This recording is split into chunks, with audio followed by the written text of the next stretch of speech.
नमस्कार दोस्तों, जागृति क्लासेस के ऑनलाइन प्लेटफॉर्म पे आपका पुनः स्वागत है। मैं संदीप कुमार स्वामी। जैसा कि आपको पता है, मनोविज्ञान का इंट्रोडक्शनरी पार्ट हम लोग स्टार्ट कर रखा था और प्रस्तावना वाले पार्ट में या जो हमारा मनोविज्ञान का परिचय वाला पार्ट है वो लगभग हमारा कंप्लीट हो चुका है। हमने मनोविज्ञान क्या होता है, मनोविज्ञान की अर्थ एवं परिभाषाएं क्या हैं, मनोविज्ञान का विकास कैसे कैसे हुआ है, मनोविज्ञान के विभिन्न संप्रदाय क्या रहे हैं, इनके बारे में हम लोगों ने अध्ययन कर लिया है। आज हमारा थोड़ा सा मनोविज्ञान के परिचय वाले पार्ट में 2-3 छोटे छोटे टॉपिक हैं वो बचे हुए हैं, तो आज हम उनको भी कंप्लीट करने की कोशिश करते हैं। हमारा परिचय वाले पार्ट में लास्ट वाला पार्ट प्रारंभ होता है, उस पार्ट का नाम है मनोविज्ञान की शाखाएं। क्या नाम है?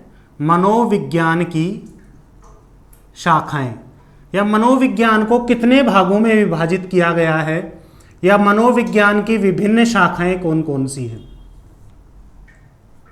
ब्रांचेज ऑफ साइकोलॉजी, मतलब मनोविज्ञान की विभिन्न शाखाएं कौन कौन सी हैं। आज हम लोग ये टॉपिक कंप्लीट करेंगे पहले, उसके बाद हमारे जो छोटे छोटे टॉपिक हैं उनको कंप्लीट करेंगे।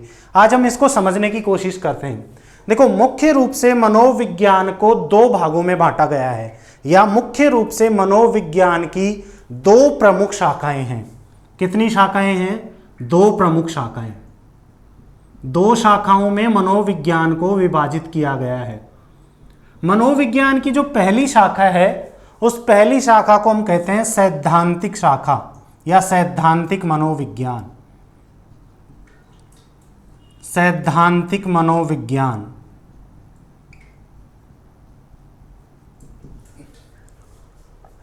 इसको हम बोलते हैं प्योर साइकोलॉजी या प्योर या थ्योरेटिकल साइकोलॉजी भी हम इसको बोलते हैं, जिसका नाम है सैद्धांतिक मनोविज्ञान। दूसरी इसकी शाखा है व्यवहारिक मनोविज्ञान।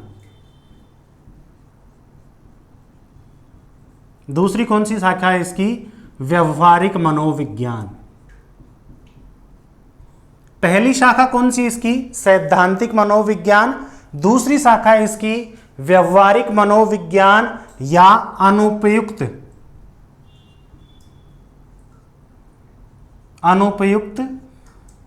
मनोविज्ञान, जिसको हम इंग्लिश में बोलते हैं अप्लाइड साइकोलॉजी।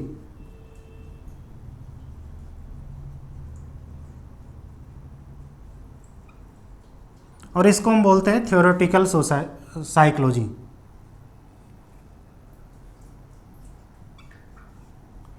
Theoretical psychology.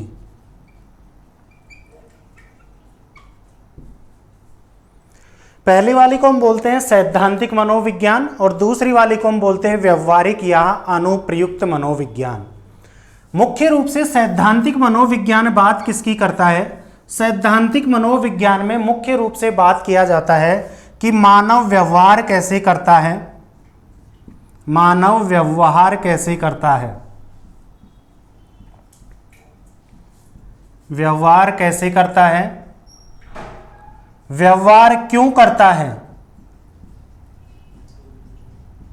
मानव व्यवहार कैसे करता है, वह मानव व्यवहार क्यों करता है, इसकी व्याख्या की जाती है सैद्धांतिक मनोविज्ञान के अंतर्गत या शुद्ध एवं मौलिक मनोविज्ञान के अंतर्गत। इसके अंतर्गत बातचीत की जाती है। पहले समस्याओं को खोजा जाता है, समस्याओं को खोजना,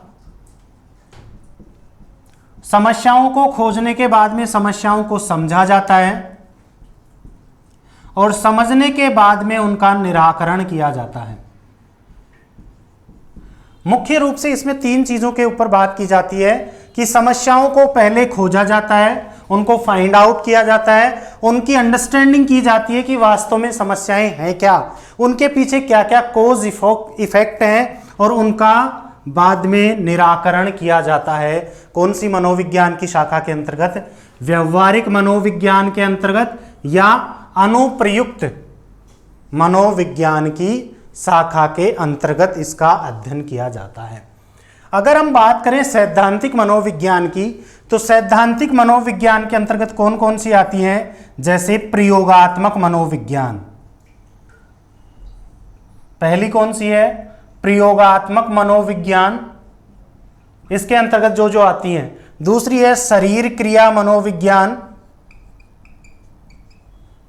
दूसरी कौन सी है? शरीर क्रिया मनोविज्ञान। तीसरा इसके अंतर्गत आता है हमारा मोस्ट इंपॉर्टेंट बाल मनोविज्ञान। तीसरा कौन सा आता है बेटा? बाल मनोविज्ञान। चौथा इसके अंतर्गत आएगा असामान्य मनोविज्ञान, अबनॉर्मल साइकोलॉजी। पांचवा इसके अंतर्गत आएगा समाज मनोविज्ञान, पशु मनोविज्ञान इत्यादि। सैद्धांतिक मनोविज्ञान के अंतर्गत मुख्य रूप से उसके जो सब पार्ट हैं, उसकी जो सब शाखाएं हैं, उस सब ब्रांचेज जो हैं वो कौन कौन सी हैं? प्रयोगात्मक मनोविज्ञान है, शरीर क्रिया मनोविज्ञान है, बाल मनोविज्ञान है, असामान्य मनोविज्ञान है, समाज मनोविज्ञान है और पशु मनोविज्ञान है। इन सारे के सारे मनोविज्ञान की शाखाओं का काम क्या है कि मानव व्यवहार कैसे काम करता है, वह क्यों काम करता है, इसका पता लगाना। मुख्य रूप से मानव के सामने समस्याएं क्या क्या हैं, उन समस्याओं को खोजना और उनका निराकरण करना व्यवहारिक मनोविज्ञान या अनुप्रयुक्त मनोविज्ञान के अंतर्गत आता है। इसके अंतर्गत कौन कौन सी आएंगी? इसके अंतर्गत आएगा एक नैदानिक मनोविज्ञान, नैदानिक मनोविज्ञान। इसी के अंतर्गत आएगा औद्योगिक मनोविज्ञान,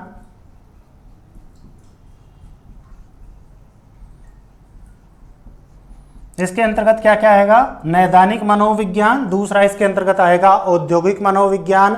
तीसरा इसके अंतर्गत आएगा अपराध मनोविज्ञान।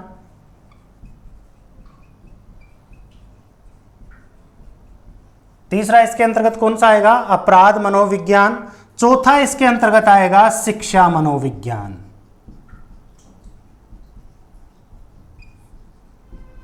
कौन सा आएगा? शिक्षा मनोविज्ञान।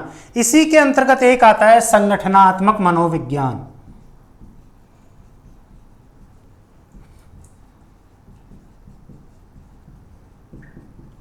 इत्यादि मनोविज्ञान की जो शाखाएं हैं वो मुख्य रूप से किसमें पढ़ाई जाती हैं? व्यवहारिक मनोविज्ञान में या अनुप्रयुक्त मनोविज्ञान में या अप्लाइड साइकोलॉजी में पढ़ाई जाती हैं। प्योर या फंडामेंटल साइकोलॉजी या थ्योरेटिकल साइकोलॉजी में मुख्य रूप से प्रयोगात्मक मनोविज्ञान, मुख्य रूप से शरीर क्रिया मनोविज्ञान, बाल मनोविज्ञान, असामान्य मनोविज्ञान, पशु मनोविज्ञान व समाज मनोविज्ञान का अध्ययन किया जाता है। तो मनोविज्ञान की कितनी शाखाएं हैं बेटा? मनोविज्ञान की मुख्य रूप से 2 शाखाएं हैं। पहली शाखा सैद्धांतिक मनोविज्ञान और दूसरी शाखा व्यवहारिक मनोविज्ञान या अनुप्रयुक्त मनोविज्ञान। क्लियर है? तो मनोविज्ञान की 2 प्रमुख शाखाएं हैं। आप इसके स्क्रीनशॉट भी ले सकते हैं और आप इसके नोट्स भी बना सकते हैं। क्लियर है? दूसरा हमारा इसके अंतर्गत एक छोटा सा पार्ट आता है कि मनोविज्ञान के लक्ष्य क्या क्या होते हैं। Goals of psychology. मुख्य रूप से मनोविज्ञान के, जैसे हम लोग कुछ भी काम करते हैं तो हमारा कुछ ना कुछ लक्ष्य होता है ना, तो इस प्रकार से मनोविज्ञान जो विषय है हमारा, उस मनोविज्ञान विषय के लक्ष्य कौन कौन से हैं।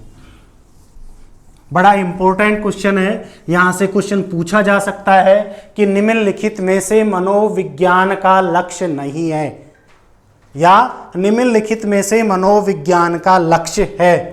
तो अब हमारा पार्ट स्टार्ट होता है मनोविज्ञान के लक्ष्य या गोल्स। मनोविज्ञान के लक्ष्य क्या हैं या मनोविज्ञान का गोल क्या है। मुख्य रूप से मनोविज्ञान के 3 लक्ष्य होते हैं। कितने लक्ष्य होते हैं? 3 लक्ष्य। मनोविज्ञान के 3 लक्ष्य होते हैं। पहला लक्ष्य होता है इसका मापन करना, व वर्णन करना। मानव व्यवहार का मापन किया जाता है इसके अंतर्गत, और इसके अंतर्गत मानव व्यवहार का वर्णन किया जाता है, मेजरमेंट एंड डिस्क्रिप्शन किया जाता है इसके अंतर्गत। दूसरा इसका लक्ष्य है पूर्वानुमान, पूर्वानुमान व नियंत्रण। मानव व्यवहार के बारे में पूर्वानुमान किया जाता है तथा मानव व्यवहार के बारे में मानव व्यवहार का नियंत्रण किसके अंतर्गत किया जाता है? मनोविज्ञान के अंतर्गत किया जाता है। और तीसरा इसका लक्ष्य है व्याख्या करना।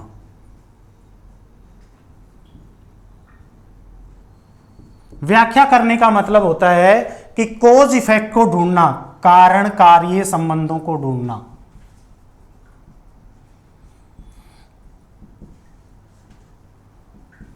कारण कार्य संबंधों को ढूंढना। तो मनोविज्ञान के मुख्य रूप से कितने लक्ष्य हो गए? मनोविज्ञान के मुख्य रूप से 3 लक्ष्य होते हैं।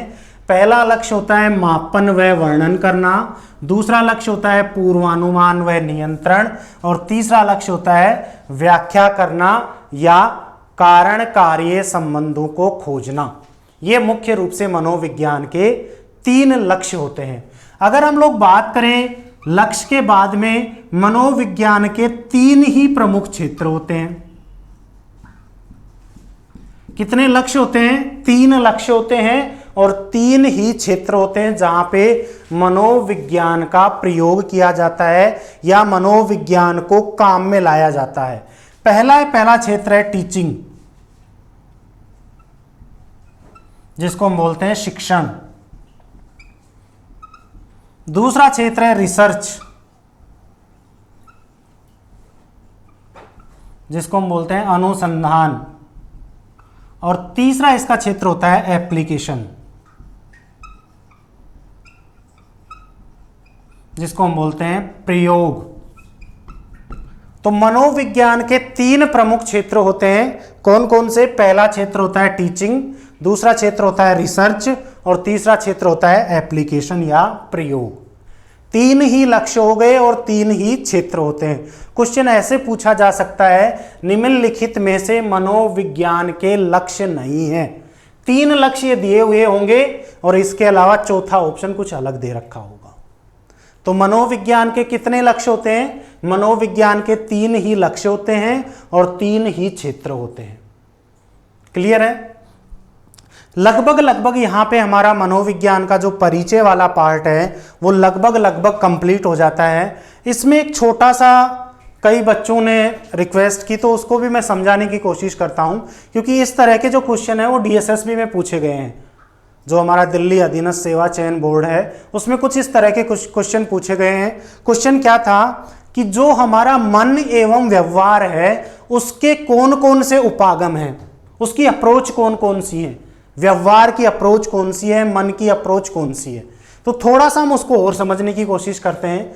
देखो, मनोविज्ञान के अंतर्गत किसका अध्ययन किया जाता है? मानव व्यवहार का अध्ययन किया जाता है। मानव व्यवहार की उपज कहाँ होती है? मानव मन में जो चीज हम सोचते हैं वही व्यवहार में हम दिखाते हैं। तो मुख्य रूप से मनोविज्ञान के अंतर्गत मन एवं व्यवहार की समझ के 2 प्रमुख उपागम आते हैं। तो हमारा हेडिंग बनेगा मन व व्यवहार की समझ।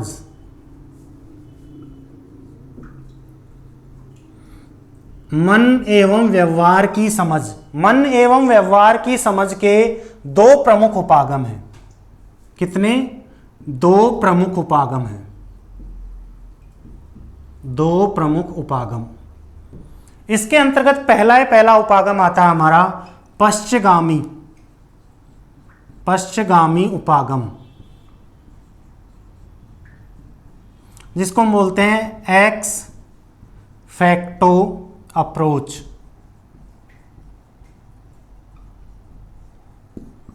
X facto approach. दूसरा जो हमारा उपागम आता है वो आता है वैज्ञानिक उपागम।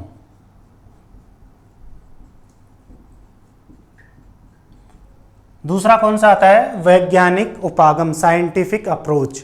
मन एवं व्यवहार को समझने के लिए मुख्य रूप से मनोविज्ञान के अंतर्गत दो उपागम आते हैं। पहला हमारा आता है पश्चिमगामी उपागम और दूसरा आता है हमारा वैज्ञानिक उपागम। पश्चिमगामी उपागम क्या कहता है? पश्चिमगामी उपागम ये कहता है, हमारे यहाँ जो हमारा एक्स फैक्टो अप्रोच है वो ये कहती है कि मुख्य रूप से जितनी भी मानव को सफलताएं, कोई भी व्यक्ति सफल हुआ है या कोई भी व्यक्ति असफल हुआ है, मानव की सफलताएं एवं असफलताओं का जो अध्ययन किया जाता है या उनका जो कारण होता है वो पीछे की घटनाओं के आधार पर किया जाता है। पीछे की घटनाओं के आधार पर किया जाता है।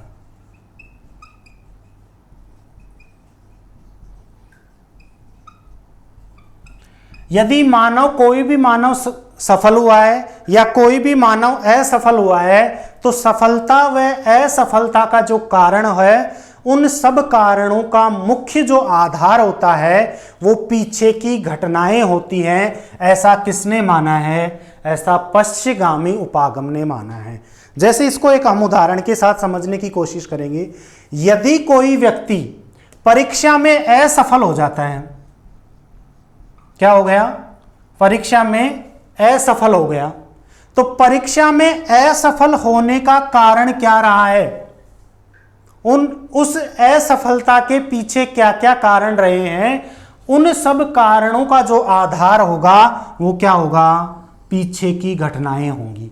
जैसे हम लोग कहते हैं ना कि भाई इसने समय पे अध्ययन नहीं किया, समय पर अध्ययन नहीं करना, ये गांव में आवारा बच्चों के साथ घूमता था, अपना टाइम पास करता था, ये पूरे दिन भर फोन में लगा रहता था,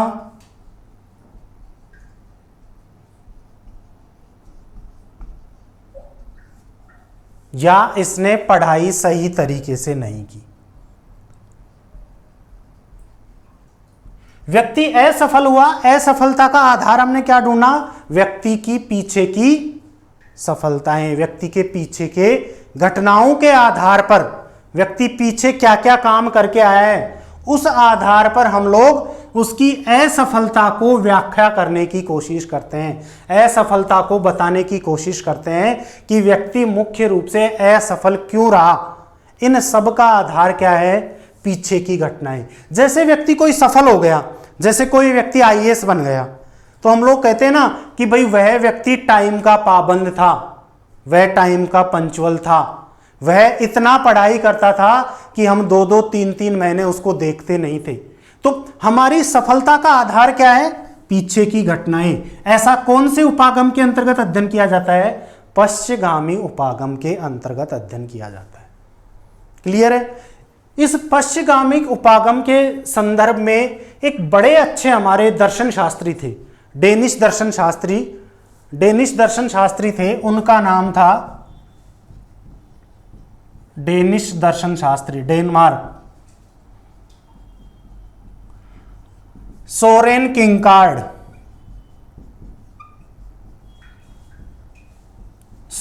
किंकार्ड प्रसिद्ध हमारे डेनिश दर्शन शास्त्री थे, जिनका नाम क्या है? सोरेन किंकार्ड। सोरेन किंकार्ड ने क्या कहा था कि जिंदगी आगे की तरफ जी जाती है परंतु समझी पीछे की ओर जाती है। देखो बड़ी अच्छी बात की है। क्या कहा है कि जिंदगी जी तो कहाँ रहे हैं हम? जिंदगी जीने का जो आधार है, जिंदगी, मैं इसको सही तरीके से लिख देता हूं, जिंदगी जीने का आधार, जिंदगी जीने का आधार आगे की तरफ है परंतु समझी पीछे की तरफ जाती है।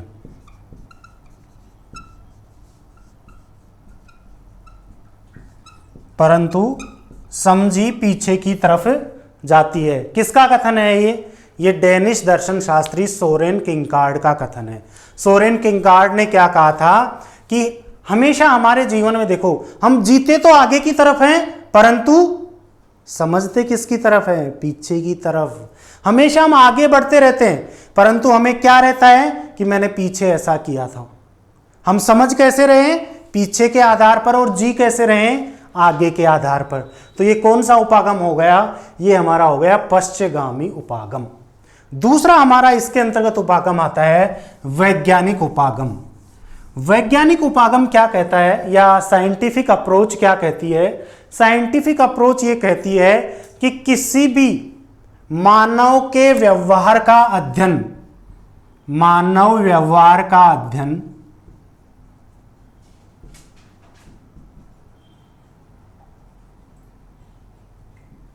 मुख्य रूप से हम पूर्वानुमान के आधार पर,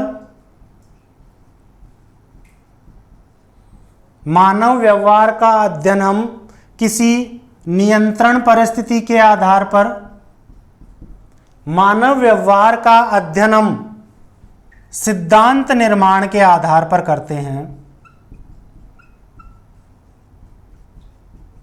या इसको हम ऐसा समझ सकते हैं बड़ा सिंपल तरीके से कि हमारे सामने कोई भी घटना घटित हुई तो हम उस घटना का ये नहीं बताएंगे कि उस घटना के पीछे जितनी भी जितने भी उसके आधार रहे वो पीछे की घटनाएं रही हैं, या उस घटना के घटित होने में पीछे की घटनाओं का योगदान है, ऐसा हम बिल्कुल नहीं कहेंगे। वैज्ञानिक उपागम के आधार पर हम ये कहेंगे कि इसका हमने पहले से ही अंदाजा लगा लिया था कि अगर व्यक्ति इस प्रकार का काम करेगा तो उसका रिजल्ट ऐसा आएगा। हमने व्यक्ति को सिचुएशन को कंट्रोल करने में कहा था कि आप अपना नियंत्रण रखो, अपने व्यवहार को नियंत्रित करो, अपनी परिस्थितियों को नियंत्रण में रखो, तो आपको सफलता मिलेगी। और उस आधार पर हम सिद्धांत बनाते हैं। जैसे हम कहते हैं ना, करत करत अभ्यास के जड़मत होत सुजान, रसरी आवत जात है सिल पर परत निशान। कहा गया है कि बार बार व्यक्ति अगर मेहनत करेगा तो एक दिन, भले ही वह व्यक्ति अभी असफल हो रहा है, परंतु एक दिन उसे सफलता अवश्य मिलेगी। क्यों मिलेगी? क्योंकि पत्थर कितना ही मजबूत हो, कितना ही ठोस हो, परंतु बार बार अगर उसके ऊपर रस्सी जाएगी तो पत्थर के ऊपर भी निशान हो जाता है। ये किसके अंतर्गत अध्ययन किया जाता है? वैज्ञानिक उपागम के अंतर्गत अध्ययन किया जाता है। तो मुख्य रूप से मन व व्यवहार की समझ के कितने उपागम हो गए, कितनी अप्रोच हो गई? 2 अप्रोच हो गई।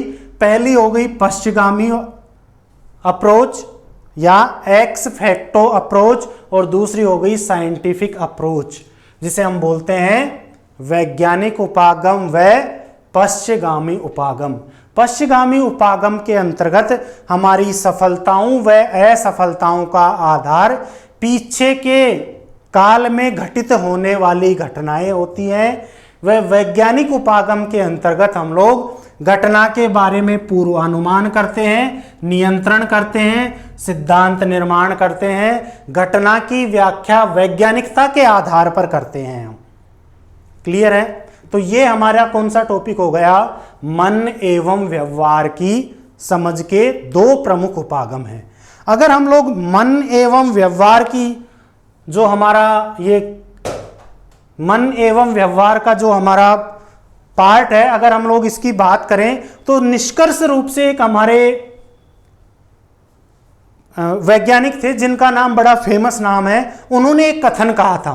और वो कथन क्या कहा था मैं बताता हूं आपको, कमेंट बॉक्स में जाकर के और उस मनोवैज्ञानिक का नाम बताना है। कथन क्या है? मानव के व्यवहार को जो समझने का आधार है, मैं कथन लिखता हूं, फिर आपको कमेंट बॉक्स में जाके और आपको इसका उत्तर देना है। नेक्स्ट क्लास में जब भी हमारी क्लास होगी, मैं उस क्लास में इसका उत्तर दूंगा कि ये प्रमुख सिद्धांत या ये प्रमुख कथन किसने कहा था। उन्होंने क्या कथन कहा था कि जो हमारा व्यवहार है, मानव व्यवहार,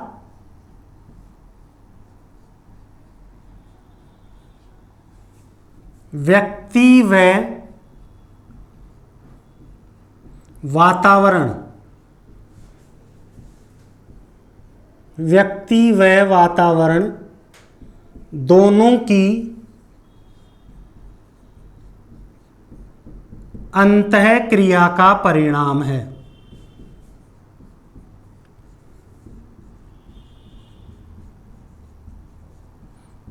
क्या कहा था कि जो हमारा मानव व्यवहार है वह व्यक्ति व वातावरण दोनों की अंतःक्रिया का परिणाम है। इसका एक उन्होंने फॉर्मूला भी बताया था। मानव का जो व्यवहार है उसको बी नाम से संबोधित किया था। बी हमारा व्यक्ति पर्सन के नाम से और वातावरण ई के नाम से संबोधित किया था, या इसको कई जगह पी और ई भी लिख रखा है। ये कथन किस मनोवैज्ञानिक का था, और उस मनोवैज्ञानिक का मैं थोड़ा सा आपको हिंट भी देता हूं।